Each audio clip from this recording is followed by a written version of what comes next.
एक माणूस म्हणून तुम्ही रस्त्यावर आलात, सगळ्या जाती धर्माचे आलात, ह्याच्यात जर त्यांना राजकारण करायचं असेल, ह्याच्यात जर त्यांना तुमच्यावर केसेस करायच्या असतील, तर मी थांबतो इथं. मला त्यांनी कंडिशन सांगावे की अजून तुम्हाला काय पाहिजे कुटुंबाकडून, ते आम्ही देतो. आम्हाला न्याय भेटला तर ठीक आहे, ना तर आम्ही माघार घेतो. म्हणजे सगळे चुकीचे वक्तव्य केल्याने त्याच्यावर तुम्ही काही करू शकत नाही. दादांनी न्यायाच्या भूमिकेत सांगितलं किंवा धनंजय देशमुखला हात लावला तर काय चूक बोलले होते दादा? हा, मग समजा न्याय मागणाऱ्या माणसावर जर तुम्ही करत असाल तर मी खूप छोटा माणूस आहे, आमचं गाव खूप एकोप्याचं आहे. मला जर तुमच्यावर केसेस दाखल व्हायला प्रत्येकावर तर मी कशाला बघू? नाही लढत. तुम्हाला मध्ये जाऊन मला नाही मिळून मला तर काय समाधान नाही. आपला माणूस गेला तर जाऊ द्या. रोज नवीन 10 ब्रेकिंग न्यूज येतात, त्याच्या केसेस पण होत्या. त्याच्यावर तुम्ही लोकप्रतिनिधी आहेत सगळे, तुम्ही विचारलं तर तुम्हाला माहिती मिळत नाही. तर देशमुख कुटुंबाला कुठून भेटत? देशमुख कुटुंबी म्हणजे काय? मसाजोग म्हणजे काय? म्हणजे खूप मोठं सगळे गरीब लोक आहेत, 11 पगड जातीचे लोक आहेत. आमच्या आयुष्यामध्ये कधी ही गोष्ट आमच्या एवढी मोठी आमच्या पद्धती पडली चुकीची, काहीच कारण नसताना, लोकसेवा करत असताना, सगळे एक गावगाडा पद्धतशीरपणे चालवत असणाऱ्या माणसाला कसं केलंय, त्याला न्याय देताना ही इतकी तकलीफ केली आपल्याला. तर मग तुम्ही पण उद्यापासून येणार माझ्याकडे बोलून, तुमच्यावर जर ह्यांनी गुन्हे नोंद केले तर मला झोप येईल का? मला घास गोड लागेल का?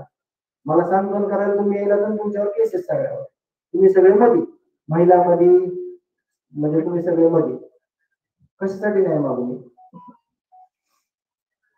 चैन पडली असेल का मला दादावर? प्रत्येक तालुक्यामध्ये त्यांनी यांची दाखल केल्या किंवा तुमच्यावर नाही दादा, मला बोलू द्या.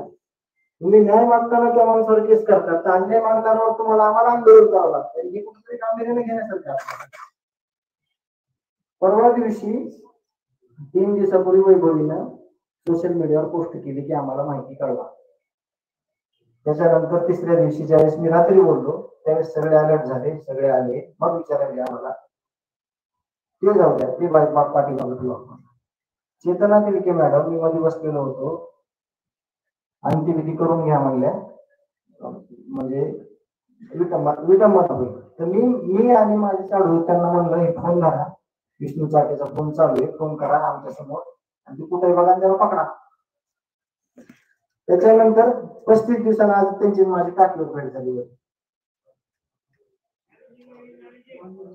मी सांगतो तुम्हाला, म्हणजे ही सत्यता आहे गोष्टी. बरं, मी एवढं मोठं डोंगर दुःख गावावर पडले, माझ्यावर पडले, मी पहिल्या दिवशीपासूनच सगळ्या ऑफिसला फिरायला पाहिजे का? हो, सांगा तुम्हाला. मी फिरू का? पहिल्या दिवशीपासूनच बघू का काय काय झालं ते. विधी करत नाही, काही नाही, काही नाही, सगळं तिथे जाऊन बसून सगळ्यांना विचारतो मला काय झालं, माझ्या भावाला कधी न्याय भेटतो. मी तुमच्या सगळ्याच्या समोर सांगतो, गांभीर्यपूर्वक सांगतो, माझ्या भावाला न्याय भेटल्याशिवाय मी अजिबात मागे सरकणार नाही. म्हणजे हा न्याय एकतर अन्याय झालाय, हे कुठेतरी ती माझी वैभवी सांगते माझ्या लेकरू की तिला इतकी काहीतरी वाटत त्या आसुरी वृत्तीला मारलं. आमचा दोष काय? कशासाठी न्याय मागतोय मी? काय दोष आहे आमचा?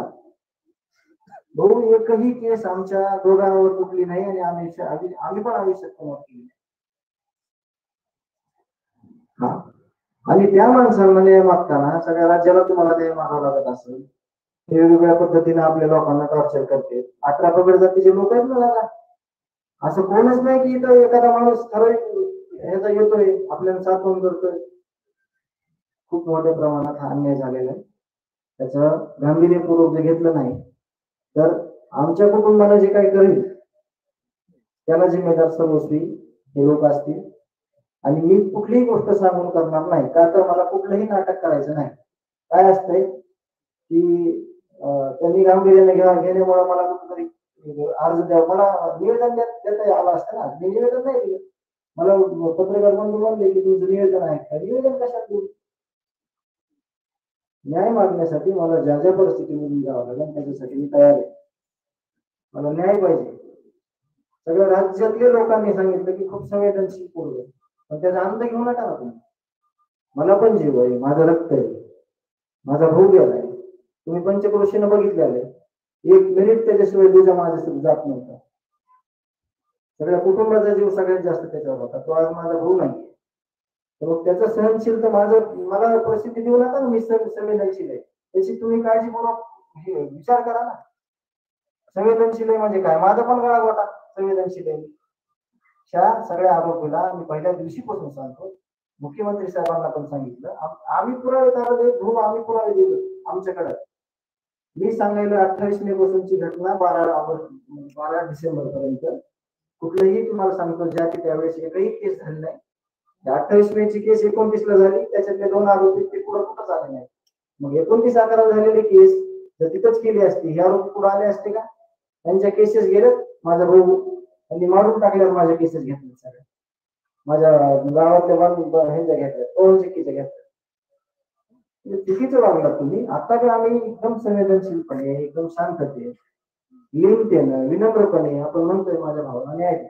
तुम्ही येताय, सांत्वन करताय, तुमचं तेच म्हणणं. त्यांनी ते दिलं सोडून दुसरीकडेच घुसले. मी स्पष्ट सांगतो आता पण प्रसार माध्यमांना, मी माझ्या भावाच्या न्यायासाठी इथे बसलेलो आहे. माझ्या भावाला जोपर्यंत न्याय भेटत नाही, जोपर्यंत सगळे आरोपी फासावर जात नाही, तोपर्यंत मी कुठेही थांबणार नाही. आणि मी मुख्यमंत्री साहेबांना पण एक विनंती करतो, मी जिथे बोललो त्यांना तेच बोलतो, माझा पूर्ण विश्वास आहे, फक्त माझा विश्वासघात करू नका. मी तुमच्यावर विश्वास संपर्क म्हणजे तुमचा विश्वास, तुम्ही दिलेले शब्द आहेत ते वारंवार बोलून दाखवतोय की मुख्यमंत्री साहेबांनी मला शब्द दिलाय. अजून एक सांगतो, शेवटचा गँग मधला माणूस संपेपर्यंत आपण फाशी देईपर्यंत आपण थांबणार नाही, असं मुख्यमंत्री साहेब म्हणलेले आहेत. त्यावर आम्ही पण समाधान व्यक्त केलं, ते प्रसार माध्यमांना सांगितलं. तसंच त्यांनी जे ह्यात आरोपी आहेत सगळे, त्या आरोपींना लवकरात लवकर सहआरोपी करून ज्यांनी कोणी कारस्थान केले, जे संघटित गुन्हेगारीचा हा प्रकार आहे, पाण्यामुळे खोदून सगळं पुढे सगळं टाकून द्या कुठंतरी, ह्यांना फाशी द्या. आणि महाराष्ट्राला एक उदाहरण द्या की ह्या महाराष्ट्रामध्ये गुन्हेगारीला थारा दिला जातो आणि अन्यायाविरुद्ध न्याय दिला जातो. या क्षणी एवढंच बोलू.